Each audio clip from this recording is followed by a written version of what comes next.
जी हाँ दोस्तों, बस आपके परीक्षा शुरू होने में कुछ ही देर का समय बच रहा है और ऐसे में हम आप सभी छात्र छात्राओं के लिए इस वीडियो में लेके आ चुके हैं क्लास 12th सब्जेक्ट फिजिक्स के most important VVI viral objective प्रश्न जो आपके परीक्षा में आने वाले हैं। यहाँ से काफी सारे प्रश्न आपके परीक्षा में सीधे टपकने वाले हैं, छपने वाले हैं। तो सभी छात्र छात्राएं से आग्रह है कि आप लोग इस वीडियो को अंत तक बने रहिएगा और एक एक प्रश्न को याद कर लीजिए, रट लीजिए। यहाँ से काफी सारे प्रश्न आपकी परीक्षा में आने वाले हैं। तो चलिए दोस्तों, बिना समय को व्यर्थ किए हुए आज का वीडियो शुरू करते हैं। आपको हम सीधे लेकर चलते हैं Bihar board class 12th subject physics के most important VVI viral objective प्रश्न की ओर। आपको हम बताना चाहेंगे यहाँ से काफी सारे प्रश्न आपके परीक्षा में आने वाले हैं, टपकने वाले हैं। तो सभी छात्र छात्राएं इस वीडियो को अंत तक बने रहिएगा। तो चलिए शुरू करते हैं। तो चलिए दोस्तों, यहां पर हम आ चुके हैं सबसे पहला महत्वपूर्ण वायरल प्रश्न की ओर जो आपके परीक्षा के लिए काफी इंपोर्टेंट है। और यहां पर आपसे पूछा जा रहा है कि एक उत्तल लेंस को पानी में डुबाया जाता है तब यह व्यवहार करता है। काफी आसान प्रश्न दोस्तों पूछा जा रहा है आपसे। और जो इंग्लिश मीडियम वाले बच्चे हैं अपना नीचे में देखते चलेंगे। आप सभी मित्रों को हम बताना चाहेंगे, आपको नहीं मालूम है तो जान लीजिए। उत्तल लेंस की यहाँ पर दोस्तों बात की जा रही है।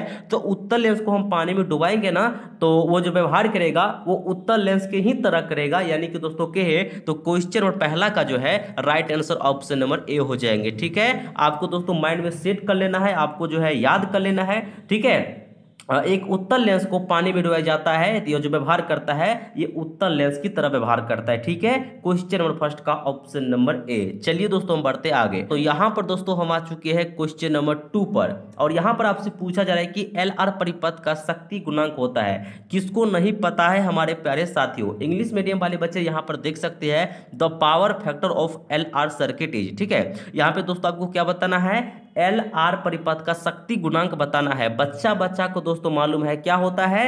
तो यहां पर दोस्तों आपको ऑप्शन नंबर बी में दिया गया है R/√R² प्लस ओमेगा² L²। ठीक है, यानी कि दोस्तों क्वेश्चन नंबर 2 का जो है right answer option number B हो जाएंगे। इसी प्रकार का प्रश्न आपकी परीक्षा में छपने वाले हैं, आने वाले हैं। आप सभी छात्र छात्राएं इस वीडियो को अंत तक बने रहिएगा और जितना हो सकता है दोस्तों इस वीडियो को लाइक करके अपने मित्रों के पास शेयर जरूर कीजिए। कम से कम जो है आप लोग एक दोस्त के पास जरूर शेयर कीजिए। ये वीडियो आप सभी के लिए काफी इंपॉर्टेंट है। ये वीडियो आपके लिए रामबाण साबित हो सकता है। यहाँ से काफी सारे प्रश्न आपको सीधे परीक्षा हॉल में कहे तो 2 फरवरी 2023 के दिन देखने को मिलेंगे। यहाँ पर देखिए हम आ चुके हैं क्वेश्चन नंबर 3 पे।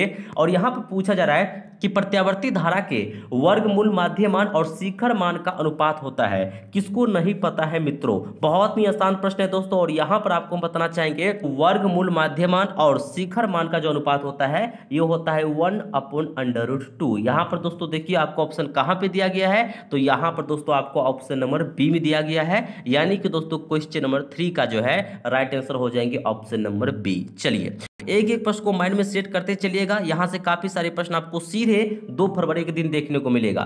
यहां पर दोस्तों देखिए हम आ चुके हैं क्वेश्चन नंबर 4 पे।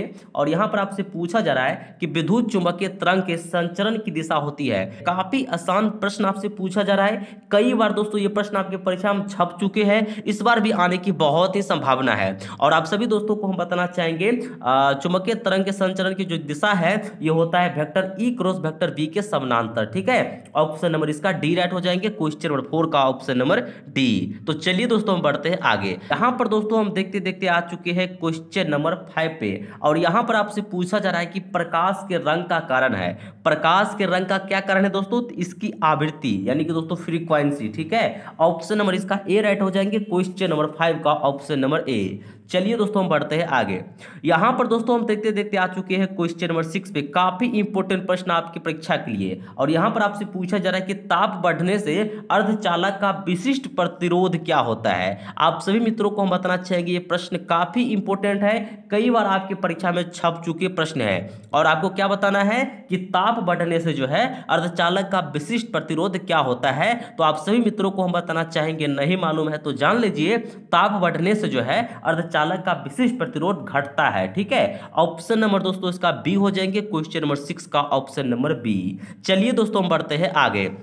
यहाँ पर दोस्तों हम देखते देखते आ चुके हैं क्वेश्चन नंबर 7 पे। और यहाँ पर आपसे पूछा जा रहा है कि यदि यदि किसी ऊंचाई ट्रांसफार्मर के प्राथमिक एवं द्वितीयक में क्रमशः N1 और N2 लपेटे हैं तो यहाँ पे आप सभी को हम बताना चाहेंगे। देखिए जितने भी प्रश्न मैं आपको यहाँ पर करवा रहा हूँ सारा का सारा आपकी परीक्षा के देखते हुए सेट किया गया है। यहाँ से सीधे आपके परीक्षा में टपकने वाले प्रश्न है, सीधे छपने वाले प्रश्न है। तो एक एक प्रश्न को रटते चलिएगा, माइंड में सेटअप करते चलिएगा। तो यहाँ पर दोस्तों देखिए इसका दोस्तों जो राइट आंसर है ये N2 ग्रेटर देन N1 हो जाएंगे। ठीक है, N2 ठीक है, जो N2 है वो हर हमेशा N1 से बड़ा ही होगा। ठीक है, ऑप्शन नंबर दोस्तों इसका बी हो जाएंगे, क्वेश्चन नंबर 7 का ऑप्शन नंबर बी। चलिए दोस्तों हम बढ़ते हैं आगे। यहां पर दोस्तों हम देखते देखते आ चुके हैं क्वेश्चन नंबर 8 पे। काफी आसान प्रश्न, और यहां पर आपसे पूछा जा रहा है कि पृथ्वी के किसी स्थान पर एक टीवी प्रेषण टावर की ऊंचाई 245 मीटर है, जितनी अधिकतम दूरी तक इस टावर का प्रसारण पहुंचेगा वो है। ठीक है, यहां पे दोस्तों आपको बताना है कि कितनी जो है, ठीक है, मतलब दूरी तक जो है इस टावर का प्रसारण पहुंचेगा वो बताना है। तो आप सभी मित्रों को हम बताना चाहेंगे इस प्रश्न को थोड़ा सोल्व करना होगा, और सोल्व करने के बाद आपको आंसर आ जाएंगे 56 किलोमीटर। ठीक है, कौन सा आ जाएंगे? 56 किलोमीटर, ऑप्शन नंबर सी आपको आ जाएंगे। यानी कि दोस्तों कहे तो क्वेश्चन नंबर 8 का ऑप्शन नंबर सी हो जाएंगे। ठीक है, चलिए हम बढ़ते हैं आगे। आराम से आप लोग इस वीडियो का अंत तक बने रहिएगा, और जितना हो सकता है इस वीडियो को लाइक करके शेयर कीजिए। यहां पर देखिए क्वेश्चन नंबर 9 क्या पूछा जा रहा है आपसे कि निम्नलिखित में किसका आवर्तनांक सबसे अधिक होता है? किसको नहीं पता है हमारे बिहार के ललाओं? बच्चा बच्चा को मालूम है कि हीरा का आवर्तनांक सबसे अधिक होता है। यानी कि दोस्तों क्वेश्चन नंबर 9 का जो है राइट आंसर क्या हो जाएंगे? Option number D. चलिए हम बढ़ते हैं आगे। यहां पर दोस्तों हम देखते देखते आ चुके हैं क्वेश्चन नंबर 10 पर, और यहां पर आपसे पूछा जा रहा है कि नंद गेट का बुलियन व्यंजक है। कितना आसान प्रश्न आपसे पूछा जा रहा है दोस्तों।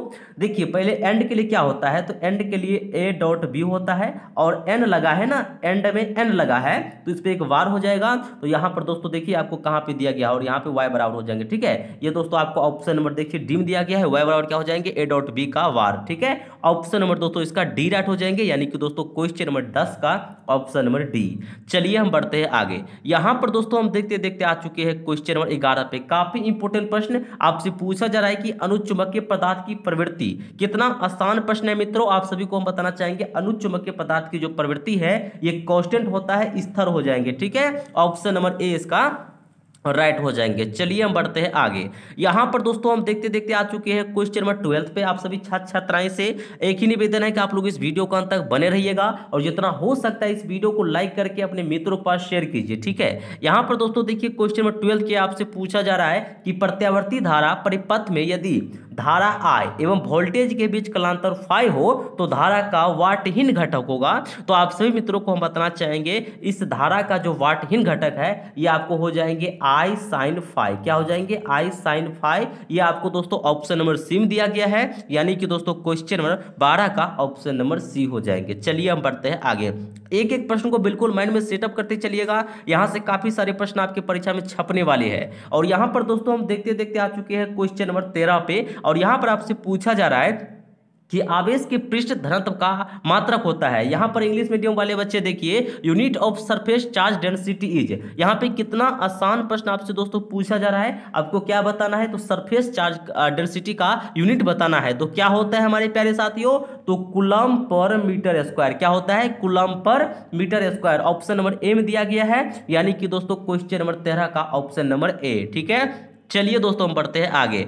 यहां पर दोस्तों हम देखते देखते आ चुके हैं क्वेश्चन नंबर 14 पे। काफी इंपोर्टेंट प्रश्न है, और यहां पर आपसे पूछा जा रहा है कि सामान्य समायोजन के लिए खगोलीय दूरदर्शी की आवर्धन क्षमता होती है। यहां पर दोस्तों आपको हम बताना चाहेंगे बच्चा बच्चा को मालूम है कि खगोलीय दूरदर्शी की जो आवर्धन क्षमता है ये होता है -F0/FE। ठीक है, ऑप्शन नंबर दोस्तों इसका ए राइट हो जाएंगे, क्वेश्चन नंबर 14 का ऑप्शन नंबर ए। चलिए हम बढ़ते हैं आगे। यहां पर दोस्तों हम देखते देखते आ चुके हैं क्वेश्चन नंबर 15 पे। काफी इंपोर्टेंट प्रश्न है दोस्तों, और ये प्रश्न कई बार आपकी परीक्षा में छप चुके प्रश्न है। और यहां पर आपसे पूछा जा रहा है कि एन आवर्तनांक तथा ए प्रिज्म कोण वाले पतले प्रिज्म का न्यूनतम विचलन कोण होता है। क्या होता है दोस्तों? तो आप सभी मित्रों को मालूम है n-1 इंटू ए हो जाएंगे। ठीक है, ऑप्शन नंबर दोस्तों इसका बी हो जाएंगे, क्वेश्चन नंबर 15 का ऑप्शन नंबर बी। चलिए बढ़ते हैं आगे। यहां पर दोस्तों हम देखते देखते आ चुके हैं क्वेश्चन नंबर 16 पे, और यहां पर आपसे पूछा जा रहा है कि 60 वाट तथा 40 वाट के दो बल्ब यदि श्रेणी क्रम में जोड़े जाए तो उनकी सम्मिलित शक्ति होगी। ठीक है, क्या बताना है दोस्तों, इन दोनों को जो है सम्मिलित शक्ति आपको बताना है। तो आपको हम बताना चाहेंगे दोस्तों, इस प्रश्न को सोल्व करने के बाद आपको जो आंसर आ जाएंगे ये 24 वाट आ जाएंगे। ठीक है, क्या आ जाएंगे 24 वाट, आपको ऑप्शन नंबर डी में दिया गया है। ठीक है, बहुत ही आसान प्रश्न है, आप लोग इसे इजीली सोल्व कर सकते हैं। और यहाँ पे दोस्तों आपको ध्यान रखना है, क्वेश्चन नंबर 16 का जो है राइट आंसर आपको आ जाएंगे 24 वाट, ऑप्शन नंबर डी। चलिए बढ़ते हैं आगे। यहां पर दोस्तों हम देखते देखते आ चुके हैं क्वेश्चन नंबर 17 पे, और यहां पर आपसे पूछा जा रहा है कि यदि 100 वोल्ट तक आवेशित करने पर एक संधारित्र की संचित ऊर्जा 1 जूल हो तो संधारित्र की धारिता होगी। बहुत ही आसान प्रश्न है दोस्तों। तो यहाँ पर दोस्तों आपको हम बताना चाहेंगे, इस प्रश्न को सॉल्व करने के लिए आपको यहाँ पर एक फार्मूला का इस्तेमाल करना पड़ेगा, और ये फार्मूला होता है क्या, तो U बराबर होता है दोस्तों 1/2 CV²। और यहाँ पर दोस्तों देखिए आपको U का भी मान दिया गया है 1 जूल, और यहाँ पर दोस्तों V का भी मान दिया गया है 100 वोल्ट। ठीक है, और दोस्तों आपको C का मान फाइंड करना है। ठीक है, संधारित्र की जो है धारिता आपको ज्ञात करना है। तो यहाँ पर दोस्तों सोल्व करने के बाद आपको जो राइट आंसर आ जाएंगे आपको ऑप्शन नंबर बी हो जाएंगे। ठीक है, 2 × 10⁻⁴ फ्राइडे, ऑप्शन नंबर बी। चलिए बढ़ते हैं आगे। यहां पर दोस्तों हम देखते देखते आ चुके हैं क्वेश्चन नंबर 18 पे। बहुत ही आसान प्रश्न है, और आपसे पूछा जा रहा है कि बेलनाकार लेंस का व्यवहार किया जाता है आंख के उस दोष को दूर करने के लिए जिसे कहा जाता है। तो यहां पर दोस्तों आपको हम बताना चाहेंगे क्वेश्चन नंबर 18 का ऑप्शन नंबर सी राइट हो जाएंगे। ठीक है, चलिए दोस्तों हम बढ़ते हैं आगे। यहां पर दोस्तों हम देखते देखते आ चुके हैं क्वेश्चन नंबर 19 पे। काफी इंपॉर्टेंट प्रश्न है दोस्तों, और यहां पर आपसे पूछा जा रहा है कि आदर्श एमीटर का प्रतिरोध होता है। कितना आसान प्रश्न है मित्रों। आदर्श एमीटर का प्रतिरोध क्या होता है, तो 0 होता है, 0 होता है। ऑप्शन नंबर दोस्तों क्या हो जाएंगे, ए हो जाएंगे। ठीक है, आदर्श एमीटर का प्रतिरोध क्या होता है, 0, ऑप्शन नंबर ए। चलिए बढ़ते हैं आगे। यहां पर दोस्तों हम देखते देखते आ चुके हैं क्वेश्चन नंबर 20 पे, और यहां पर आपसे पूछा जा रहा है कि पृथ्वी के चुंबकीय क्षेत्र BH में यदि किसी चुंबकीय सुई के दोलन की आवृत्ति n हो तो क्या हो जाएंगे। तो आपको हम बताना चाहेंगे दोस्तों, ये हो जाएंगे n² समानुपाती BH। ठीक है, ऑप्शन नंबर दोस्तों इसका V राइट हो जाएंगे, क्वेश्चन नंबर 20 का ऑप्शन नंबर बी। चलिए हम बढ़ते हैं आगे। एक एक प्रश्न को माइंड में सेटअप करते चलिएगा और इस वीडियो को अंत तक बने रहिएगा। यहां पर दोस्तों हम आ चुके हैं क्वेश्चन नंबर 21 पे, और यहां पर आपसे पूछा जा रहा है कि किसी बिंदुवत शॉर्ट से परिमिति दूरी पर तरंगार होता है। ठीक है, तो यहां पे दोस्तों आपको हम बताना चाहेंगे ये होता है गोलाकार। ठीक है, क्या हो जाएंगे, गोलाकार, ऑप्शन नंबर दोस्तों इसका ए राइट हो जाएंगे, क्वेश्चन नंबर 23 का ऑप्शन नंबर ए, गोलाकार। ठीक है, चलिए हम बढ़ते हैं आगे। यहां पर दोस्तों हम आ चुके हैं क्वेश्चन नंबर 22 पे। काफी इंपोर्टेंट प्रश्न है दोस्तों। डायनेमो के कार्य का सिद्धांत आधारित है, किस पे आधारित है, तो विद्युत चुम्बकीय प्रेरण पे। ठीक है, ऑप्शन नंबर बी हो जाएंगे, क्वेश्चन नंबर 22 का ऑप्शन नंबर बी। चलिए बढ़ते हैं आगे। यहां पर दोस्तों हम देखते देखते आ चुके हैं क्वेश्चन नंबर 23 पे। जितने भी छात्र छात्राएं इस वीडियो को देख रहे हैं और अभी तक एक लाइक नहीं किए हैं तो एक प्यारा सा लाइक जरूर कर दीजिएगा। आपका एक लाइक ही हमारे मेहनत का फल होता है। और चैनल पर नई बार है तो चैनल को लाल बटन दबा के सब्सक्राइब कर लीजिए ताकि आपको नेक्स्ट वीडियो का नोटिफिकेशन सबसे पहले मिल सके। ठीक है, यहां पर दोस्तों देखिए क्या क्वेश्चन है, क्वेश्चन नंबर 23 कि लैम्डा तरंग दैर्ध्य वाले फोटोन की ऊर्जा होती है, क्या होती है दोस्तों, तो hc/λ, ऑप्शन नंबर क्या हो जाएंगे, बी। ठीक है, 23 का बी। चलिए दोस्तों हम बढ़ते हैं आगे।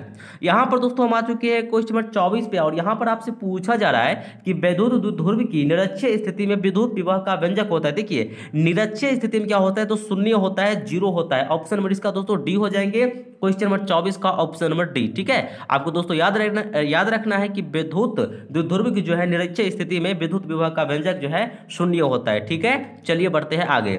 यहां पर दोस्तों हम देखते देखते आ चुके हैं क्वेश्चन नंबर 25 पे। काफी इंपोर्टेंट प्रश्न है दोस्तों। +10 माइक्रोकूलम एवं -10 माइक्रोकूलम के दो बिंदु आवेश वायु में परस्पर 40 सेंटीमीटर की दूरी पर रखे हैं तो निकाय की विद्युत स्थितिज ऊर्जा होगी। बहुत ही आसान प्रश्न है दोस्तों, आपको विद्युत स्थितिज ऊर्जा बताना है।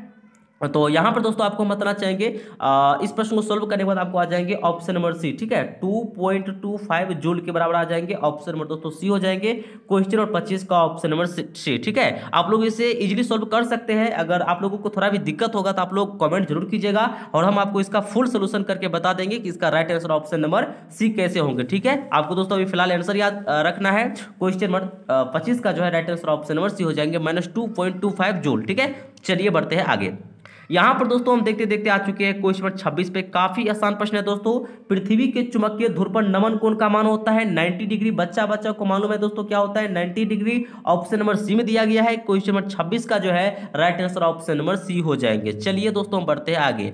यहाँ पर दोस्तों हम देखते देखते आ चुके हैं क्वेश्चन नंबर 27 पे, और यहाँ पर आपसे पूछा जा रहा है कि चुंबकीय क्षेत्र वेक्टर बी में अवस्थित वेक्टर एम चुंबकीय आघूर्ण वाले धारा फास द्वारा अनुभूत बल आघूर्ण वेक्टर टॉर्क का मान होता है। किसको नहीं मालूम है दोस्तों?